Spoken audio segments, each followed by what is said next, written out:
Pria ini di bawah salju menemukan seorang bayi.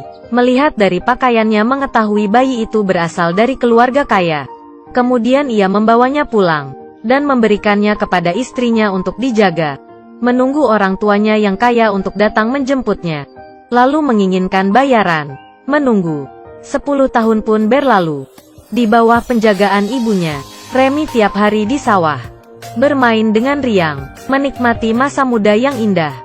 Tapi tidak lama kemudian, ia bertemu dengan suatu masalah. Ayah tirinya karena pekerjaan terjatuh dan kakinya patah, dan membutuhkan uang sebanyak 400. Ibu tirinya mengeluarkan semua uangnya tapi tetap tidak cukup. Ia pun menjual sapi peliharaan mereka ke tetangga. Tapi bagi Remy, sapi itu adalah satu-satunya temannya. Kemudian di tiap malam, ia akan diam-diam pergi melihatnya, memeluknya sambil bernyanyi. Dan hari ini muncul seorang pria tua asing. Ia juga mendengarnya lumayan lama. Menunggu Remy itu membalikkan badan. Ia terkejut dan langsung pulang ke rumah. Ayah tirinya yang serakah juga pulang. Dia menyalahkan semua kegagalannya ke Remy. Ia tidak memiliki uang untuk pengadilan. Itu semua karenanya. Ia berpikir untuk mengirimnya ke rumah panti asuhan dan berkelahi dengan istrinya. Remy yang masih kecil hanya bisa mendengarnya. Keesokannya ibu tirinya mengatakan asal mula dirinya dan mengembalikan pakaian bayi kepadanya. Menyuruhnya untuk pergi meminta bantuan pemerintah. Dengan begini ia pun mengikuti ayah tirinya ke sebuah kota. Tapi ia yang peka langsung merasa ada sesuatu yang tidak benar. Ayah tirinya ingin membawanya ke panti asuhan. Ia mendorong ayah tirinya dan langsung kabur. Kemudian bersembunyi di suatu toko. Tapi ayah tirinya membawa segerombolan orang dan menangkapnya. Saat itu pria tua berkata, dia meminta ayah tiri untuk duduk, mengatakan dirinya seorang seniman, ingin mempekerjakan anak kecil itu untuk tampil dengannya, dan mendapatkan simpati orang-orang. Biayanya $30 selama setahun. Ayah tirinya pun langsung setuju.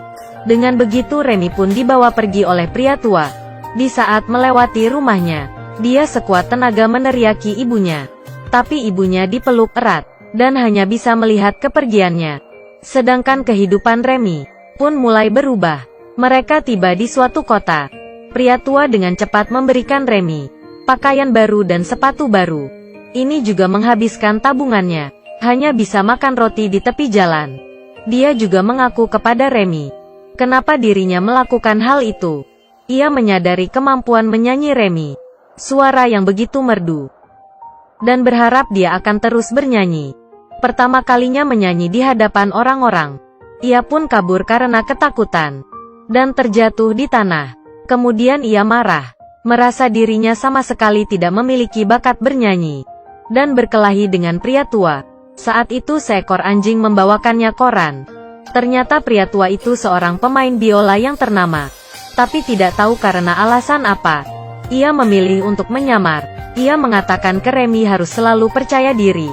Dengan bakatmu pasti akan bisa menjadi seorang penyanyi. Setelah itu ia memberikan sebuah kayu ke Remy, dan mulai mengajarnya mengenal huruf.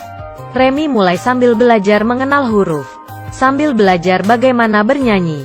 Akhirnya setelah 3 bulan, ia menuliskan sebuah surat selama hidupnya, dan menyampaikan kepada ibunya bahwa dia dalam keadaan aman.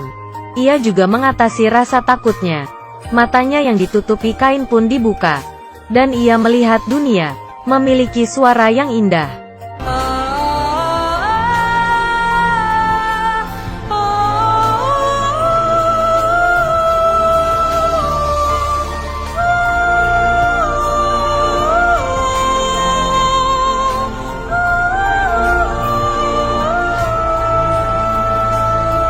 Semua orang sedang bernyanyi. Remy akhirnya bisa mengatasi rasa gugupnya. Dan hal ini pun membuatnya dengan mudah diundang berbagai orang untuk menampilkan nyanyiannya.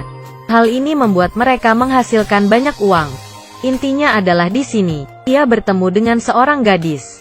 Ia karena sakit hanya bisa duduk di atas kursi. Tapi matanya seperti ada suatu sihir yang langsung menarik perhatian Remy. Remy pun berbaur dengannya dan bercanda riang. Hal ini membuat orang tua gadis itu merasa berterima kasih, karena mereka sudah lama tidak melihat gadisnya begitu bahagia. Kemudian di saat yang begitu bahagia, hal buruk pun tiba. Hari ini di suatu pertunjukan kota, dengan alasan tidak ada izin menampilkan pertunjukan, polisi menangkap pria tua, dan Remy membawa binatangnya kabur. Ia mencari si gadis untuk meminta pertolongan. Di bawah bantuan orang tua sang gadis, hakim menyuruhnya untuk mengakui identitas aslinya. Dengan jujur maka ia akan dilepaskan. Tapi pria tua itu bersikeras untuk tidak mengakuinya. Ternyata dalam hati si pria tua hanya ada bisnis anaknya demi membiarkannya untuk cepat pulang. Menyalakan lilin di rumah. Tapi hari ini lilin jatuh dan membuat kebakaran. Istri dan anaknya mati terbakar. Saat itu ia pun memutuskan untuk menyamar dan tidak akan tampil lagi. Menjadikannya sebagai hukuman. Dengan begitu ia dihukum 2 bulan di penjara. Remy juga untuk sementara tinggal di rumah sang gadis. Sang gadis tanpa sadar menyadari pakaian bayi Remy. Lalu ia mengatakan asalnya kepada sang gadis. Hubungan keduanya semakin lama semakin baik. Dan orang tua sang gadis sangat senang. Akhirnya pria tua keluar dari penjara. Ia ingin membawa pergi Remy untuk melanjutkan perjalanan. Tapi ibu sang gadis ingin Remy untuk tetap tinggal dan menjadi pengurus rumah menemani anaknya. Hal ini dapat menyia-nyiakan bakat menyanyi Remy. Pria tua mengatakan dengan kemampuan Remy, dia suatu hari pasti akan menjadi penyanyi, dan sukses selalu datang melamar sang gadis. Tapi ibu sang gadis sama sekali tidak percaya.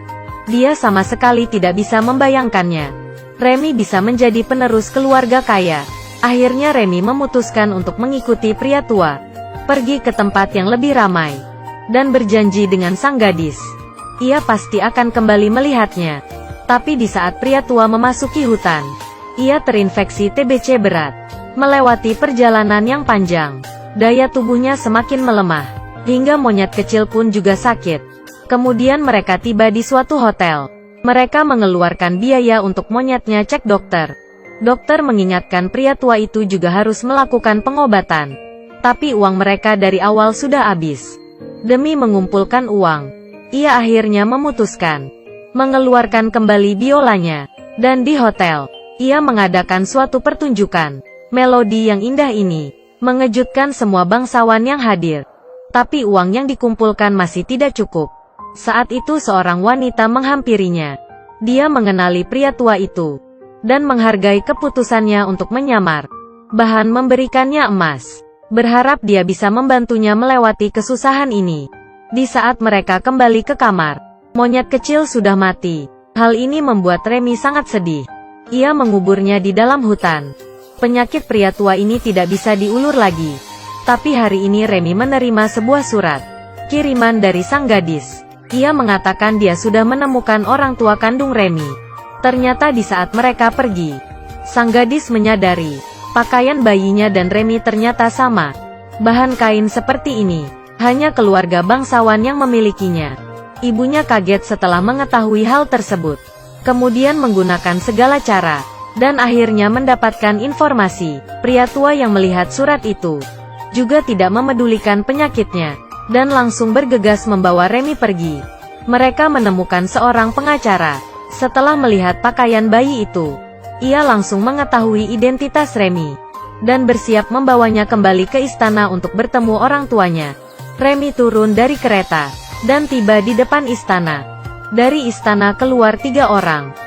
Wanita gemuk ini langsung memeluk Remy dan mengatakan ia adalah anaknya. Benar-benar di luar dugaan, dan mereka sama sekali tidak terlihat seperti bangsawan. Dalam istana juga sangat berantakan. Sebelum pria tua itu pergi, ia memberikannya sejumlah uang besar.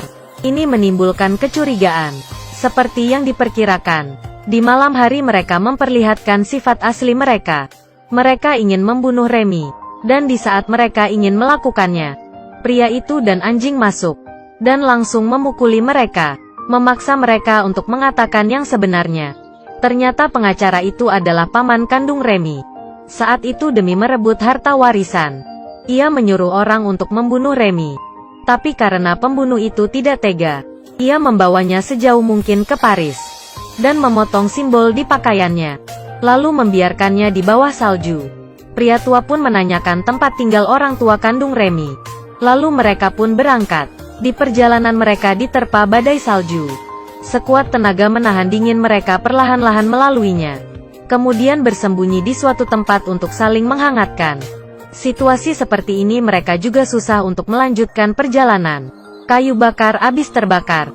Dia hanya bisa memeluk Remy ke dalam pelukannya. Menggunakan tubuhnya untuk menghangati Remy. Hingga anjing membawa orang untuk menemui mereka. Pria itu sayangnya sudah meninggal. Ia menggunakan dirinya untuk melindungi Remy. Di saat Remy siuman, ia melihat seorang wanita yang cantik. Ia adalah ibu kandung Remy. Dan di saat itu pamannya datang. Mengatakan Remy hanyalah seorang penipu. Untuk menghalanginya. Tapi ibunya Remy, melihat barang-barang Remy, mengetahui ia benar-benar anaknya. Keduanya pun akhirnya bisa bertemu. Dan pamannya yang sangat jahat, juga mendapatkan hukuman. Kemudian ia mengukir nama asli pria tua di kuburannya, Vitalis. Kemudian ia pulang ke rumah ibu tirinya. Dan memberikannya uang, agar dia bisa melalui kehidupan yang baik. Beberapa tahun kemudian Remy sudah menjadi seorang paman. Dan membangun sebuah panti asuhan. Tiap kali Guntur, dia akan menceritakan ke anak-anak tentang kisahnya. Dan gadis yang dulu ia temui. Saat ini juga dengan tenang tidur di sampingnya. Film ini didasarkan pada mahakarya Prancis. Anak yatim mengembara.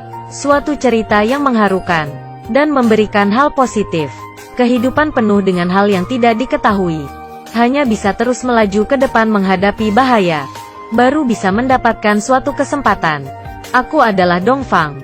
Terima kasih sudah tonton.